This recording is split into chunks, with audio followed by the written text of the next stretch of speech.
Police म्हणजे खाकी एक आपला जेव्हा ती अंगावर चढते ना तेव्हा तिचं काय नशा आहे किंवा काय ताकद आहे ही तेव्हा कळते. जिल्हा परिषदचं शिक्षण आमच्याच गावात झालं मिर्झापूर, की ज्याची ओळख आतापर्यंत कोणाला नव्हती, पण जेव्हा वेब सिरीज आली तेव्हापासून माहिती झालं की संगमनेर मध्ये मिर्झापूर आहे नाही का. मग किंवा हे गव्हर्नमेंट आहे, गव्हर्नमेंट जॉब आहे, वॅकन्सी आपल्या हातात नसतात आणि जेवढ्या निघाल्या तेवढ्यावरच आपल्याला मात करायला लागते. 50 निघाल्या तर आपण म्हणू शकत नाही तुम्ही 50 का बरं काढल्या. तू 50 आहे ना भाऊ, त्याच्यात होत असला तर ठीक, नाही तर मग नाही, तुझं होऊ शकत नाही. असं वाटतं घरच्यांना, एक असं वाटतं का पोराचं कुठेतरी काम व्हायला पाहिजे, आणि पोरात जर किडा असेल तर पोराला असं वाटतं का नाही आपलं कुठंतरी नाही काम व्हायला पाहिजे, आपलं तिथंच काम व्हायला पाहिजे. तिथे फॉरेस्टचं मेरिट लागलं 160 आणि टोटल झाले 160, आणि मी वेटिंगला राहिलो 2 नंबरला. का बरं, तर वयामुळं, वय कमी होतं त्यामुळे वेटिंगला राहिलो. आणि तो जर 1 सेकंद मी जर कव्हर करीत होतो, 18 मिनिटाच्या आत येत होतो, तर माझी टोटल 170 होत होती. मी ओपनच्या मेरिटला खेळत होतो. अकॅडमीमध्ये किती मार्क घेत्या किंवा तुम्ही जी अकॅडमीची टेस्ट राहते किंवा तुम्ही स्वतः एखादी टेस्ट द्या त्याच्यामध्ये किती मार्क घेत्या याला महत्व नाही. जेव्हा तुम्ही खास त्या ठिकाणी जात्या, पोलीस भरतीमध्ये जात्या किंवा फॉरेस्टला जात्या आणि तिथं किती मार्क घेत्या ना, हे खूप महत्वाचं.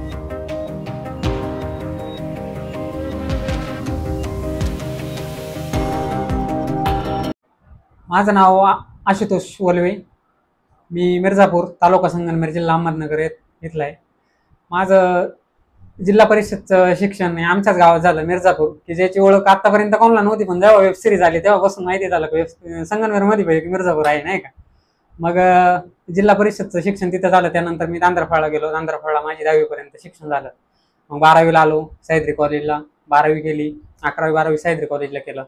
त्याच्यानंतर मी म्हटलं आपल्याला एक स्टेबल होण्यासाठी आपल्याला जॉबची गरज आहे, कारण परिस्थिती इतकी पण चांगली नव्हती की आपल्याला घरच्यां म्हणजे सांभाळू शकते, किंवा मग आपण जोपर्यंत आहे तोपर्यंत घरच्यांच्या जीवावर राहू शकतो हे काही मला पटत नव्हतं, आणि माझी परिस्थिती तशी नव्हती.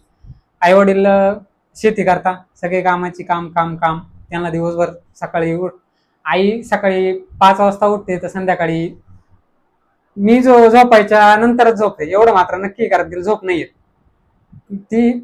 तिला माहिती स्ट्रगल माझ्यापेक्षा माझ्या आई वडिलांचं जास्त हे नक्कीच, कारण आता प्रत्येक जण काहीतरी झालं तर तो म्हणतो हा माझ्या आई वडिलांनी हे केलं, ते खरं राहतं, ते प्रत्येक जण म्हणतो, याच्या मागे काहीतरी भावना राहते. मग मी 11वी 12वी झाली, नंतर म्हटलं आपल्याला नाही स्टेबल व्हायचंय, त्याच्यासाठी काय करायला लागेल, तर मग म्हटलं आपण सायन्स केलेलंच आहे, 11वी 12वी बीएससी करू. कारण एक मोठी बहीण होती, ती बीएससीला होती. मग म्हटलं आपल्याला नाही काहीतरी जॉब भेटल असं. मग त्या जॉब भेटण्याच्या दृष्टीनं मी बीएससी करायला लागलो. बीएससी फर्स्ट इयर झालं, सेकंड इयर झालं, थर्ड इयर झालं. बीएससी झाल्यानंतर एक कोरोनाचा कालखंड आला. जेव्हा मी लास्ट इयरला होतो, टीवाय लास्ट इयरला होतो, तेव्हा कोरोना आला. मग कोरोनाच्या काळामध्ये घरीच होतो, आणि ते घरी असताना खूप हॅरेसमेंट झाली. खरं सांगायचं म्हणजे खूप हॅरेसमेंट झाली. थोडा आजारी पडलो. त्या आजारीच्या नावाखाली मी एमएससीला ऍडमिशन घेतलं, पण एमएससी शिक्षणाला खोटं बोललो पण रिटून बोललो नाही का. म्हणजे खोटं असं बोललो की नाही सर मला येता नाही येणार, आणि मी आजारी, मला कॉलेज कंटिन्यू करता येणार नाही. कोरोनाचा कालखंड होता, लेक्चर काय होत नव्हते, पण जेव्हा ते प्रॅक्टिकल्स त्याला बोलवायचे तेव्हा मी सरांना म्हटलं सर जमलं तर मी प्रॅक्टिकलला येईल, पण तब्येतीमुळे मला ते काही शक्य नाही होणार, माझी तब्येत थोडी नाही अचानक बिघडलेली. मग मी एमएससीला ऍडमिशन घेतलं, एमएससी चालू केलं, एमएससीचं फर्स्ट इयर झालं. मग 2019चे फॉर्म, जेव्हा 2019ला फॉर्म सुटले होते पोलीस भरतीचे, त्यावेळेस एक असाच म्हणजे काहीतरी नाही का, आता भरती क्षेत्रामध्ये जवळपास 40% असे मुलं राहत्या का त्यांना भरतीतलं काही माहित नाही राहत, फक्त घरचे म्हणताय भरती सुटली भरून पाय फॉर्म, किंवा मित्र म्हणतो चला आमच्या बरोबर नाही का. कसं पहिल्या काळात ना मित्रांबरोबर जाऊन असे मित्र आर्मीमध्ये गेले किंवा पोलीस झाले, हा चाल माझ्या बरोबर, त्याचं ग्राउंड निघायचं, मग तो नाही का मेडिकल पण निघायचं, याचं होत नव्हतं पण त्याचं व्हायचं, असं व्हायचं. मग आता ते काय ती वेळ राहिलेली नाही. पण मग जेव्हा मी टीवाय कम्प्लीट झालं, कोरोनाचा कालखंड चालू होता, एमएससीला ऍडमिशन घेतलं. एमएससी चालू असताना 2019ला जे फॉर्म भरले होते त्याचं ते रिडीम करायला लावलं त्यांनी, आणि पुन्हा एक म्हटले का आता पेपर पाहिला होता त्या काळात. मग मला पेपरला म्हणजे आला चान्स, तेव्हा मी पेपर म्हणजे झालं काय, तेव्हा मी एनसीसीला होतो. म्हणजे जेव्हा मी फर्स्ट इयर बीएससी ते टीवाय बीएससी पर्यंत मी एनसीसीला होतो. आणि मग एनसीसीला असताना माझे कॅम्प चालूच राहायचे. मग मी एनसीसीला असताना जेव्हा फर्स्ट इयरला होतो तेव्हा MIRC कॅम्प केला नगरचा. त्याच्यानंतर सेकंड इयरला होतो तेव्हा नगरमध्येच एक आपला RDCचा कॅम्प राहतो तो केला. थर्ड इयरला होतो तेव्हा SSB कॅप्सूलचा कॅम्प केला मी. OTA नागपूरला कॅम्प केला. मग तो नागपूरचा कॅम्प झाला. नंतर मग त्याच थ्रू ज्यांचं OTAचा ज्यांनी कॅम्प केलेला होता त्यांना चान्स होता की तुम्ही SSB कॅप्सूल दिल्लीचा अटेंड करू शकता. मग NCCच्या विद्यार्थ्यांमध्ये माझं लक चांगलं होतं, पहिल्यापासून चांगलंच आहे. मग मी महाराष्ट्रातून जवळपास आम्ही तिघच होतो की जे OTA ला तिघं होतो आणि OTA नंतर जे दिल्ली कॅप्सूल होतं त्याला पण SSBचं दिल्लीचं जे कॅप्सूल होतं त्याला पण आम्ही तिघं होतो. मग मी ते दिल्लीचं कॅप्सूल केलं. मग NCC मध्ये मला आणलं. माझ्या अगोदर काही मुलं होते गावातले की ते NCCला होते, पण माझी हाईट कमी असल्यामुळं मी थोडं पहिल्यापासूनच थोडा नाही का एकदम हुशारच आहे असं म्हणलं तरी चालन. कारण मला माहिती होतं संगमनेरमध्ये जर मी ऍडमिशन घेतलं तर माझी NCC होणार नाही, कारण मला उंचीतच काढून टाकतील.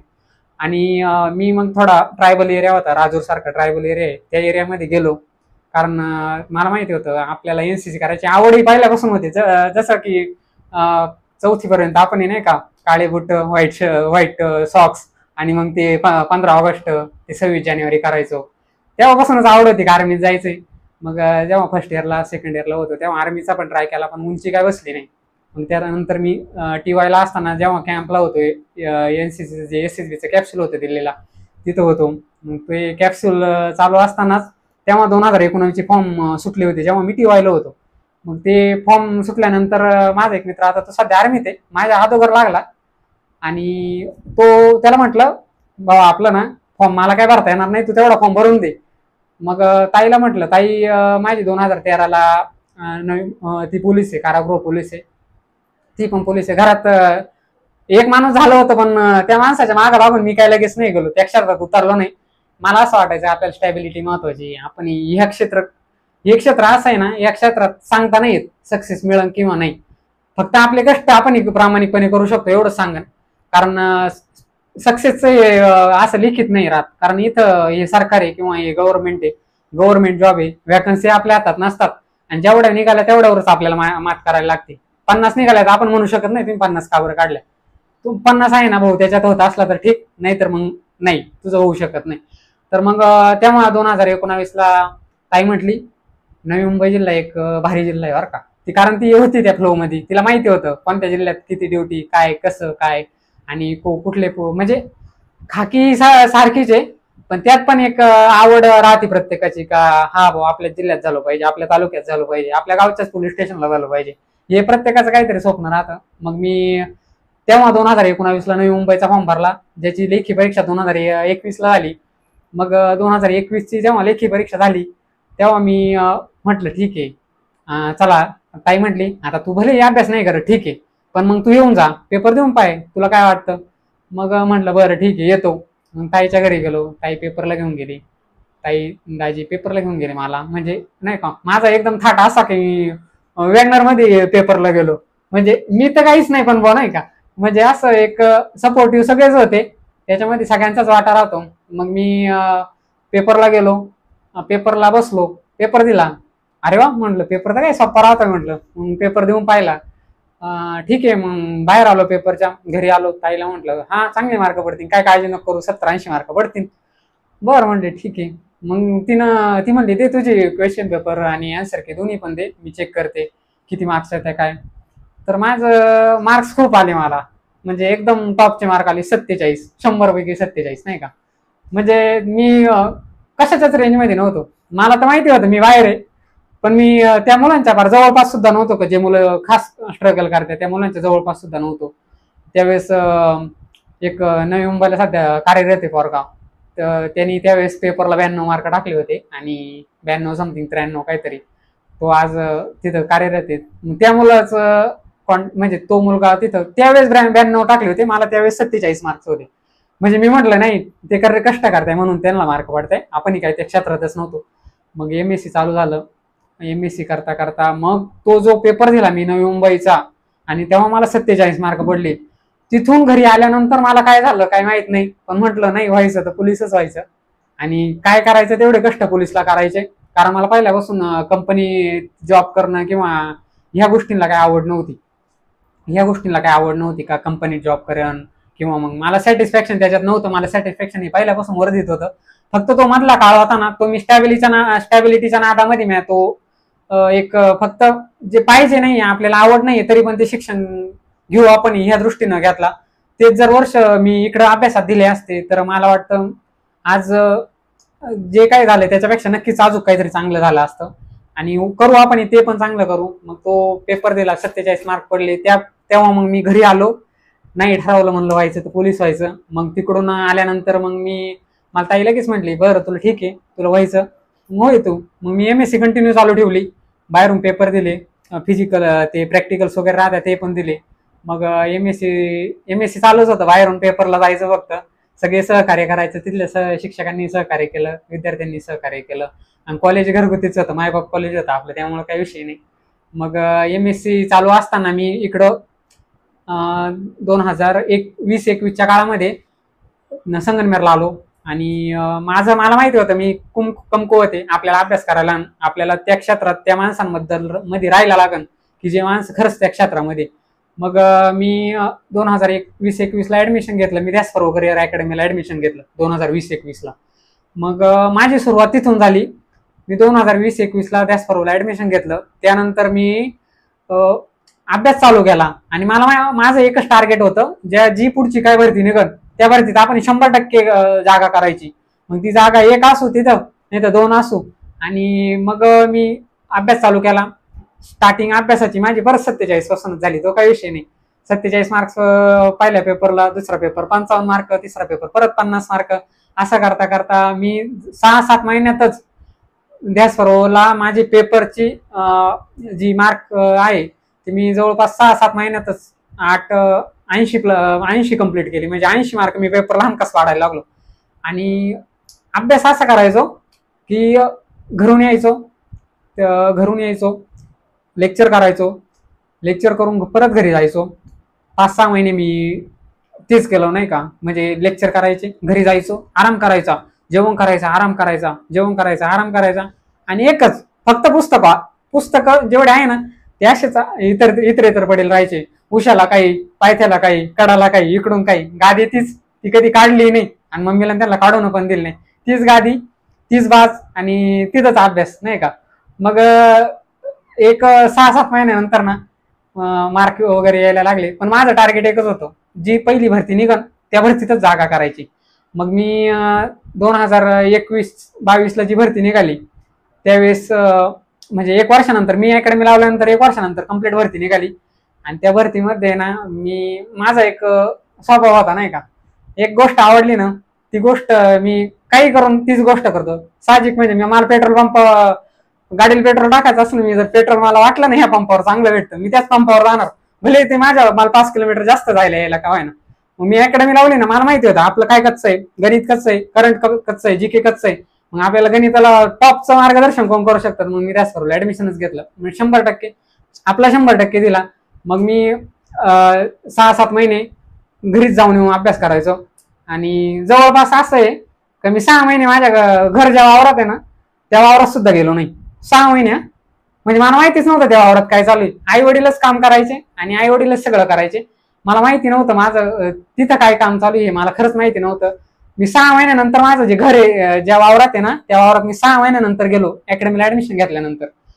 आणि मग मला कळालं नाही, आता आपण काहीतरी करू राहिलोय बरं का.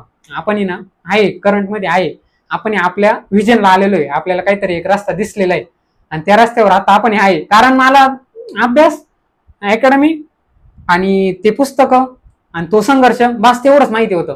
कारण मी घरी काय चाललंय आई वडिलांना कधी विचारित नव्हतं तुम्ही आज दिवसभरात काय काम केले, मला वेळच नव्हता भेटत. मी फक्त माझं एकच टार्गेट होतं, भले आई वडिलांना आता 2 वर्ष काम करायला लागेल माझ्यामुळे जास्त, पण त्या 2 वर्षानंतर त्यांना असं कधीच होणार नाही का हा भाऊ अरे आपल्याला याची गरज आहे, आपल्याला त्याची गरज आहे, असं कधी होऊन नाही द्यायचं.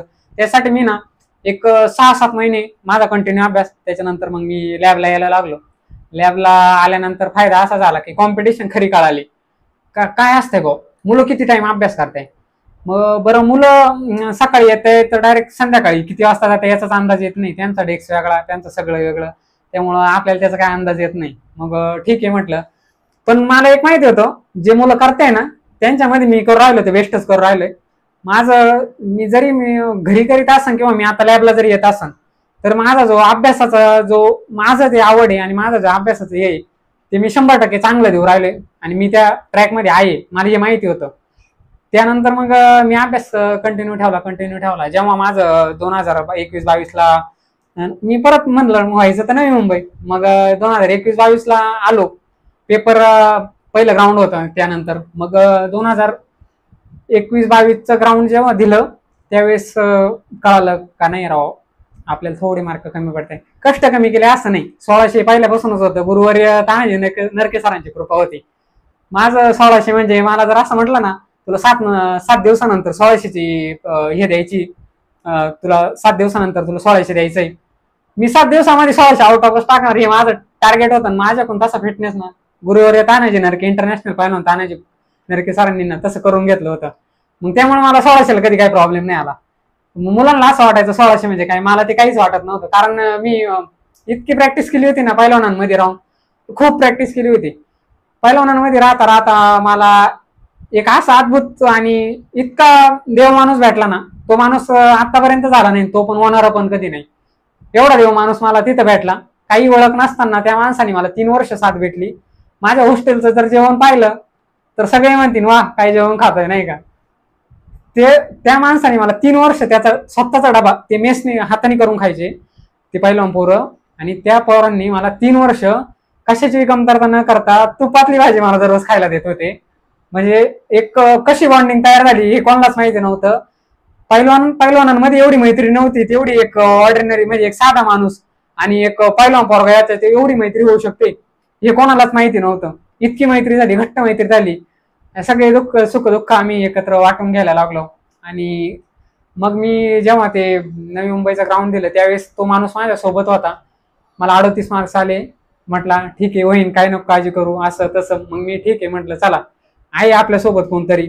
स्पोर्ट मधला माझ्या जवळचा सगळ्यात एक माणूस तो माझ्या जवळचा होता आणि तो कायम जवळ राहील. त्याच्यानंतर मी स्पोर्टला जेव्हा ऍडमिशन, म्हणजे मी तिथं प्रॅक्टिस मुलांमध्ये त्याच मुलांमध्ये करायचो, स्पोर्टच्या मुलांमध्येच प्रॅक्टिस करायचो. म्हणजे माझ्या पुढे काही विजन होतं का प्रॅक्टिस करून आपल्याला कुस्ती खेळायची किंवा प्रॅक्टिस करून आपल्याला एखादा मेडल काढायचं, असं काही नव्हतं. पण मला लहानपणापासून एक आवड होती व्यायामाची. मग ती जोपासण्याकरता मी त्या मुलांमध्ये प्रॅक्टिस करायचो. मग ते जेव्हा मी 38 मार्क्स आले मला कळालं यार मार्क कमी येत आहे बरं का. मग माझं त्यावेळेस ग्राउंड मध्येच राहिलो, नवी मुंबईला ग्राउंड मध्येच राहिलो. पेपर तर काय पाहायला भेटला नाही. 1 वर्षामध्ये पेपरची मला माहिती, जर कधी तो पेपर मला पाहायला भेटत होता तर मी 90+, 95+ तो पेपर टाकत असतो, होतोच नाही का. पण मग तो मला पाहायलाच भेटला नाही. मग त्याच्यानंतर मी म्हटलं ठीक आहे, आपल्याला तो पाहायला भेटला नाही ना, ठीक आहे. मग मी परत कमबॅक केला, परत अकॅडमीला कंटिन्यू यायला लागलो. त्याच्यानंतर फॉरेस्टच्या जागा निघालाय. आता म्हटलं आपल्या एवढ्या मोठ्या जागा निघत आहे पोलीस भरतीची, त्याच्यात काम नाही झालं, मग फॉरेस्टला काय काम होणार आहे म्हटलं बरं का. पण असं झालं, फॉरेस्टचं पेपर दिला. पेपर होता येवल्याला पेपर होता, पावसाळ्यातच पेपर झाला. पेपरला गेलो, पेपरवरून आलो.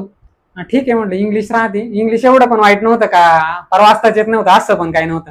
इंग्लिश होती जेमतेम होती. इंग्लिशचा म्हणजे एक होतं 10वीपर्यंत आम्हाला वाळून सर होते, म्हणजे आमचा स्पोर्टचा लेक्चर कधी झालंच नाही. आम्हाला काय या आणि ॲमेझॉन वॉजवेअर दॅट्स नाही का, Amazon वॉजवेअर shall be will be, तेवढंच पाठ आमचे फार एकदम पास्ट टेन्स फ्युचर टेन्स. म्हणजे त्यावेळेस त्यांचं ते आम्हाला तेव्हा त्याचा राग यायचा, यार काय राव आमचं स्पोर्टचं लेक्चर आहे ना, आम्हाला इंग्लिशचं तुम्ही हे राहिले. पण त्याचा फायदा मला न अभ्यास करता, मी काय एवढा इंग्लिशचा अभ्यास नाही केला, पण फॉरेस्टला इंग्लिश असतं.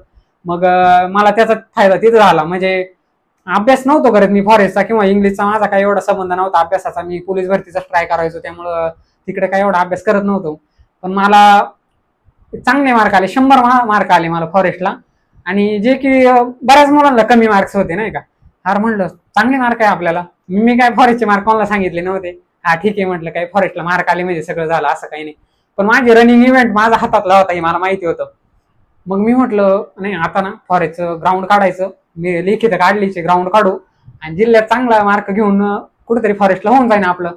मग त्या नादामध्ये मी रनिंगची प्रॅक्टिस चालू केली. पोलीस भरती का थोडं दुर्लक्ष झालं, पण अभ्यास काय बंद नव्हता केला. रनिंगची प्रॅक्टिसवर जास्त फोकस केला. आणि शरीराने म्हणजे त्यावेळेस मी थोडा आजारी पडलो वगैरे वगैरे. आता हे कारण झालं का आजारी पडलो, ते कारण नसून खरंच आजारी होतो. 5 किलोमीटरचा इव्हेंट होता, 18 मिनिटात 17 मिनिटात तो मारायचा होता, पण नाही मला 4 किलोमीटर झाले का मी एकदम एकदम बॉडी माझी फार एकदम हे होऊन जायची, लॉक होऊन जायची. म्हणजे माझा इव्हेंट असून मला तिथं तो इव्हेंट हे नाही म्हणजे त्याचं सातत्य धरून तो सत्यात उतरवता नाही आला, त्याला मार्क घेता नाही आले. म्हणजे मी 17 मिनिटात जर 5 किलोमीटर काढणारा पोरगा, मला तिथं 5 किलोमीटरला 18 मिनिट 1 सेकंद लागला.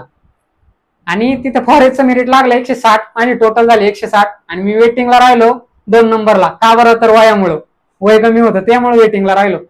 आणि तो जर 1 सेकंद मी जर कव्हर करीत होतो, 18 मिनिटाच्या आत येत होतो, तर माझी टोटल 170 होत होती.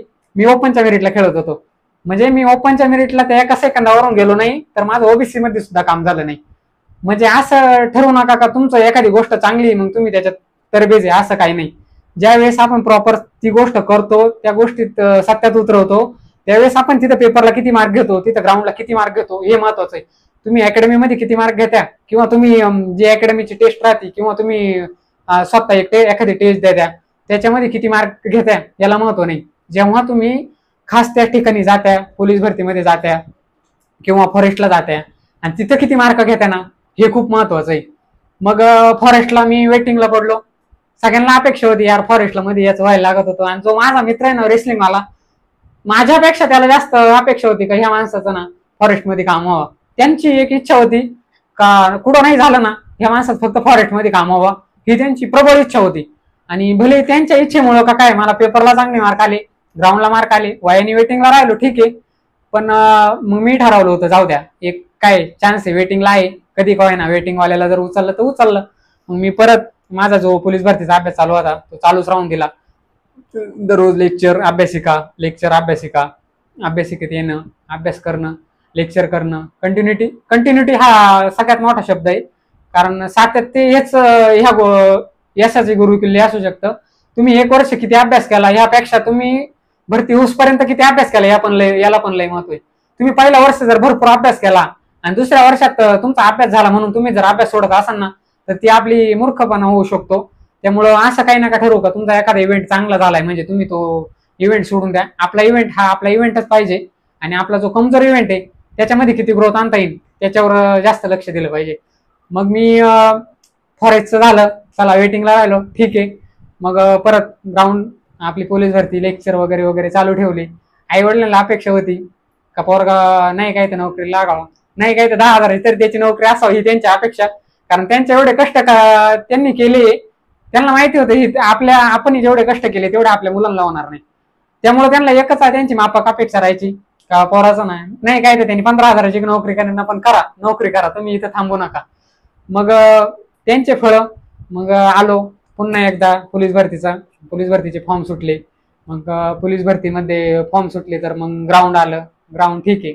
ग्राउंड आलं तर मी त्यात साहजिकच मी ग्रोथ केली होती, कारण मला माहिती होतं आपल्या वेळेस मागच्या वेळेस ग्राउंडच बसलेलं नाही, यावेळेस नाही काय तर कमीत कमी ग्राउंड तरी बसायला पाहिजे, आपल्याला पेपरचं तोंड तरी व्हायला भेटलं पाहिजे नाही का. मग मी ग्राउंड सातत्याने ग्राउंड कंटिन्यू ठेवलं. आणि माझा जो इव्हेंट कमी होता गोळ्यात त्याच्यात मार्क जायचे, माझे 100 मीटर गोळा झालं यात मार्क जायचे. मग मी तो सुधरवला, 100 मीटर झालं, गोळा झालं, मी नक्की सुधरवलं. आणि पोरं मला जोपर्यंत मी ग्राउंड देत नव्हतो तोपर्यंत मला विचारायचे, मित्रा हे गणित कसं आहे रे, हे गणित कसं सोडवायचं, याचं उत्तर काय असू शकतं रे, हा म्हणजे अशी चर्चा करायची नाही का ह्या पेपरला हा प्रश्न पडलाय, हा प्रश्न कसा आहे, याचा संदर्भ काय आहे, ह्या चर्चा व्हायच्या. जेव्हा मी नवी मुंबईला फॉर्म भरला या वर्षी पण मला लई जण म्हणले मुंबईला जास्त जागा आहे, मुंबई शहरला जास्त जागा आहे, तू मुंबई शहरला भर, नवी मुंबईला भरू नको. पण एक माणसाची एक राहते नाही का, आवड राहते किंवा काय असन ते असन, एखाद्या जिल्ह्याबद्दल प्रेम असतं. मी कोणालाच म्हटलो नाही. साधं माझी नवी मुंबईला बहीण असलेली, नवी मुंबई पोलीस मध्ये बहीण असलेली आहे, तिला सुद्धा मी म्हटलो नाही का मी नवी मुंबईला फॉर्म भरतोय. ती सुद्धा मला म्हणायची मुंबई शहरला फॉर्म भर, कारण भाऊ ह्या वर्षी होणं महत्वाचं आहे, कोणत्या जिल्ह्याला झालं हे नाही महत्वाचं, तुझ्या अंगावर खाकी येणं लय महत्वाचं आहे. मग बरं ठीक आहे म्हटलं. पण अकॅडमीचे सर होते, अकॅडमीचे 2-3 मुलं होते, त्यांनाच माहिती होतं का मी नवी मुंबईला फॉर्म भरला. आमचे खताळ सर होते, खताळ सरांनाच माहिती होतं का मी नवी मुंबईला फॉर्म भरलाय. आणि मी प्रयत्न पण तसेच करायचो, कारण जिल्हा टॉप म्हणलं आपण टॉप होणं गरजेचं आहे. कोणत्या क्षेत्रात जा पण तिथलं टॉप व्हायला आपल्याला पर्याय नाही, म्हणजे तिथं आपल्याला साहजिक आहे आपल्याला ते यश मिळवायचं असेल तर काहीतरी करायलाच लागन. मग मी 38ची टोटल माझी 42 व्हायची. कागदी घोडी नाचवायचो मी इथं का हा भाऊ आता 42 होती बरं का, 42 होती बरं का. बरं ठीक आहे. ग्राउंडला गेलो, ताईच्याच घरी राहिलो, ताईलाच सांगितलं नाही का मी कशाच्या ग्राउंडला आलोय. तिला म्हटलं SRPFचं ग्राउंड आहे, उंची काय बसत नाही पण होईन जर आहे एकदम काट्यावर आहे उंची, झालं तर होऊन जाईल म्हटलं, उंची बसन मग देईन ग्राउंड म्हटलं.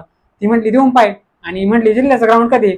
म्हणलं नाही मुंबईला लय पाऊस चालू आहे ना, तुला तर माहिती ना, त्यांचं जिल्ह्याचं ग्राउंड अजून लय लेट आहे, 1-2 महिने तरी जातील. हा बरं म्हटली, तोपर्यंत चांगला तयारी ठेव, असं ठेव तसं ठेव.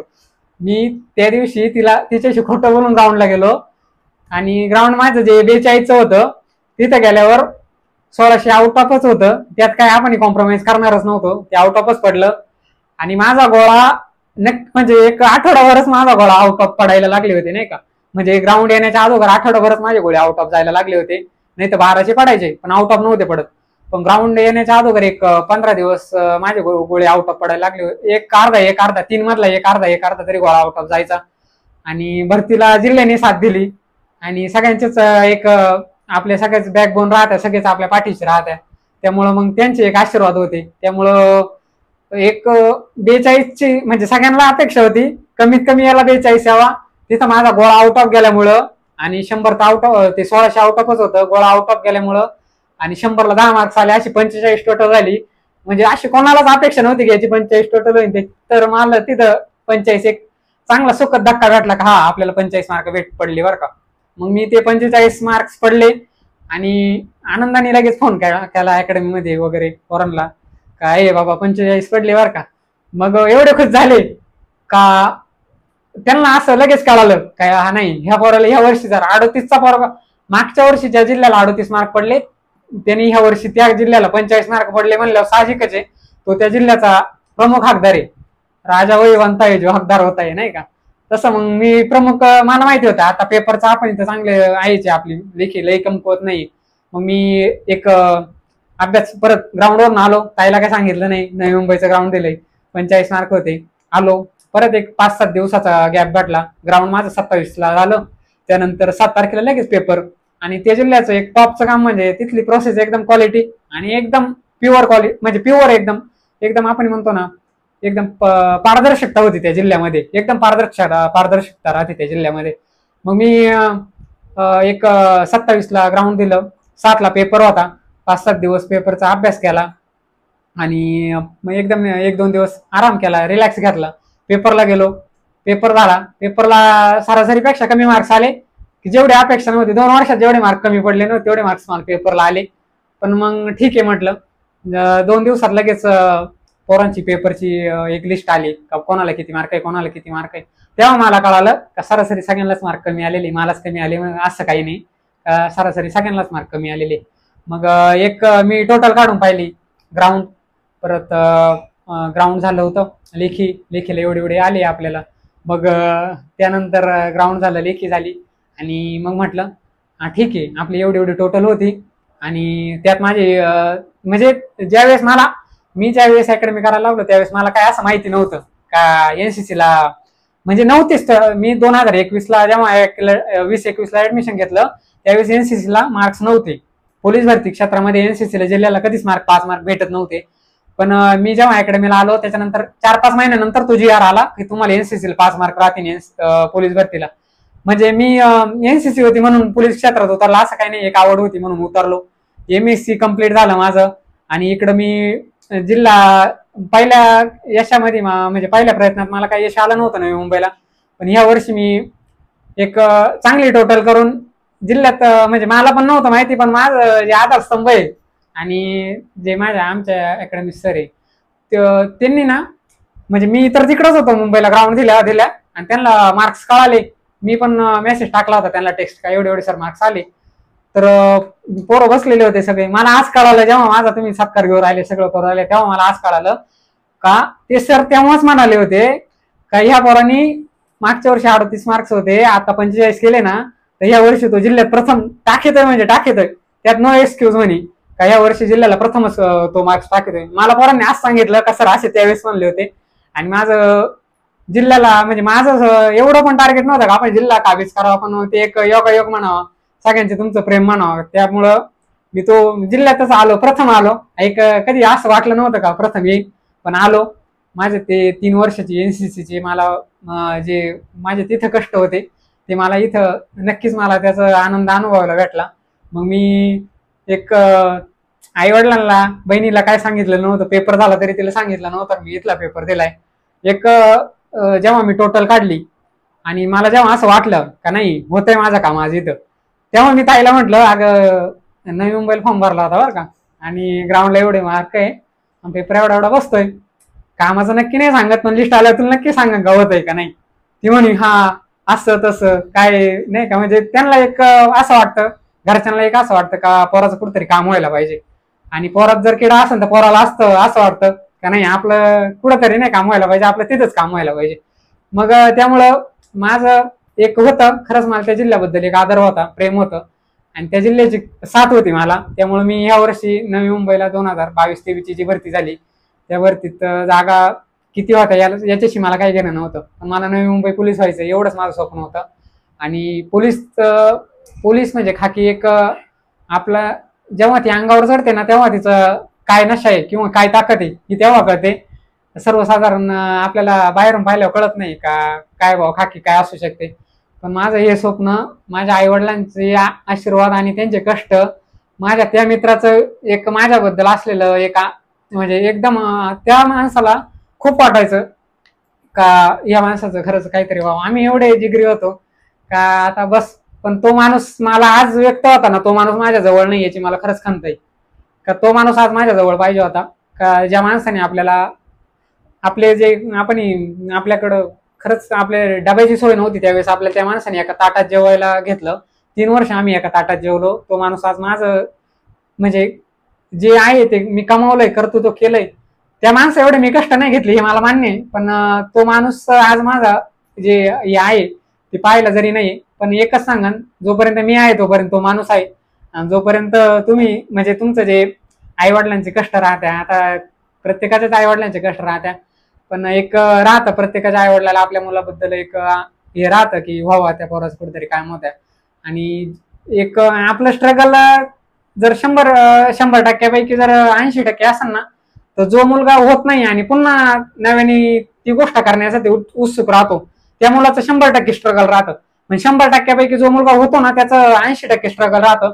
पण जो मुलगा होत नाही आणि तो पुन्हा तयारी करतो का नाही मला व्हायचंच आहे पुढच्या वर्षी, त्या मुलाचं 100% स्ट्रगल राहतं, कारण तो मानसिकता बनवायला लागते, त्याला त्या अपयशातून उठायला लागतं आणि पुन्हा एक झिरोतून सुरुवात करायला लागते.